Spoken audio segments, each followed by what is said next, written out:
Senhor presidente, senhoras senadoras, senhores senadores, a imprensa, especialmente os jornais, tem nos últimos dias noticiado fartamente fatos que, ao serem divulgados, desmentem ou repõem a verdade para não ofender ouvidos sensíveis da situação, repõe a verdade em relação a inverdades, já que a palavra mentira parece ser banida quando ela se dirige a presidente da República, e que foram sustentadas pela candidata Dilma Rousseff durante a campanha eleitoral. Mas hoje é um jornal que não costuma ser lido por muita gente, que traz a mais recente ilustração do descompasso entre o Brasil apresentado pela presidente na sua campanha e o Brasil real que emerge logo depois das eleições.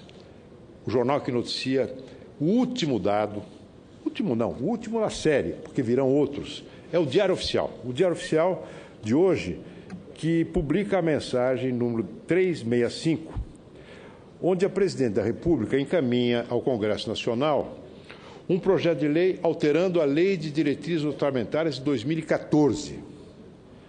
Vejam, Vossas Excelências, nós estamos já chegando no final do ano e a presidente propõe a alteração da Lei de Diretrizes Orçamentárias deste ano.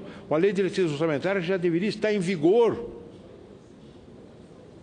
antes da elaboração do orçamento. No apagar das luzes do ano, ela manda um projeto de lei alterando a LDO de 2014. Para quê? Ela pretende, fundamentalmente, alterar as metas do superávit primário do atual exercício financeiro. O superávit primário é aquilo que o governo se dispõe a poupar, a economizar, isso está fixado na Lei de Diretrizes Orçamentárias, economizando seus gastos em relação à arrecadação. Ou seja, o governo se compromete na Lei de Diretrizes Orçamentárias a gastar menos do que arrecada e, com isso, criar um superávit para pagar a dívida interna. Se o governo não faz isso, o que acontece? Acontece que o governo é obrigado a se endividar cada vez mais. Se o governo não poupa, se o governo gasta mais do que arrecada, ele tem que ir ao mercado financeiro, ele tem que dar alimento aos rentistas, aqueles que vivem de juros, aos bancos, né, para poder fechar suas contas. Isso eleva a taxa de juros, compromete os investimentos privados, compromete as finanças das famílias e acaba gerando desemprego. Por isso é que o governo se compromete na lei a poupar, a gastar menos do que arrecada. No entanto, o que nós estamos vendo hoje, publicado no Diário Oficial da União, a mensagem 365, é a confissão da presidente da República de que foi irresponsável na gestão das finanças do Estado. Gastou mais do que arrecadou e aumentou o buraco para onde as finanças públicas brasileiras está correndo celeremente, com grande prejuízo para o nosso povo.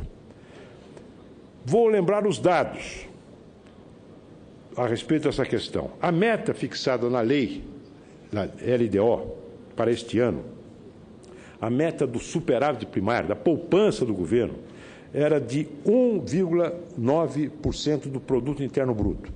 Isso significa aproximadamente 116 bilhões de reais. É o que a lei determinou que deveria ser o volume da poupança do governo. No entanto, senhor presidente, diferentemente do que diz a lei, as contas do governo fecharam de janeiro até setembro deste ano com um rombo da ordem de 15 bilhões de reais. Ou seja, em vez da poupança de 116 bilhões,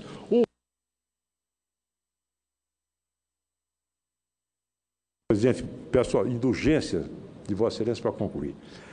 Um rombo da ordem de 115 bilhões de reais. Essa é a triste realidade. É a herança maldita que a candidata Dilma Rousseff lega à presidente reeleita Dilma Rousseff. Há vários fatores que explicam esse resultado. O primeiro deles é o baixíssimo índice de atividade econômica. O Brasil não vai crescer esse ano. O crescimento do PIB vai ficar abaixo de 1%, ou seja, nós teremos crescimento per capita, por cabeça de habitante, negativo, porque a população brasileira cresce num nível superior ao crescimento da economia. Né? Outro fator é a política que levou esse resultado, é a política de desoneração fiscal. Indiscriminada, sem critério, sem avaliação de resultados, que foi fazendo com que o governo brasileiro abrisse mão cada vez mais de volumes crescentes de receita, sem que haja nenhum resultado efetivo, porque o nível de desenvolvimento, o ritmo de crescimento econômico continua rastejando menos de 1%. Agora, não há dúvida, senhor presidente, que a campanha eleitoral, da maneira como foi conduzida pelo presidente Dilma Rousseff, contribuiu para esse resultado. Ela deu prioridade total à reeleição, abandonou o governo do país. Ela ficou 31 dias sem pôr os pés no Palácio do Planalto, segundo a Folha de São Paulo, publicação dia 20 de outubro de 2014. E demonstrou com isso total desprezo pela administração do dia a dia do país. Administração da qual depende o bem-estar dos brasileiros. Quando eu falo nas contas públicas, eu estou falando de taxa de juros, estou falando de nível de emprego, estou falando de nível de renda. Senhor presidente, a divulgação desse estouro nas contas públicas vem agora confirmar aquilo que nós vínhamos dizendo e continuamos dizendo. O governo é irresponsável na gestão das finanças públicas brasileiras. E a presidente encaminha para o Congresso a confissão dessa falência, que é esse projeto de lei que pede, de uma certa forma, uma anistia ao Congresso Nacional. Olha, eu errei, eu gastei mais do que eu arrecadei, eu descumpri a lei, agora eu peço aos senhores congressistas que me perdoem. Não, da nossa parte não terá perdão, não. Quero dizer claramente que nós vamos votar contra. Já ouvi também hoje do líder José Agripino essa afirmação enfática. A oposição não vai colocar a impressão digital nessa anistia que a presidente Dilma Rousseff nos pede para encobrir, para perdoar a sua irresponsabilidade na gestão das contas públicas brasileiras. Muito obrigado.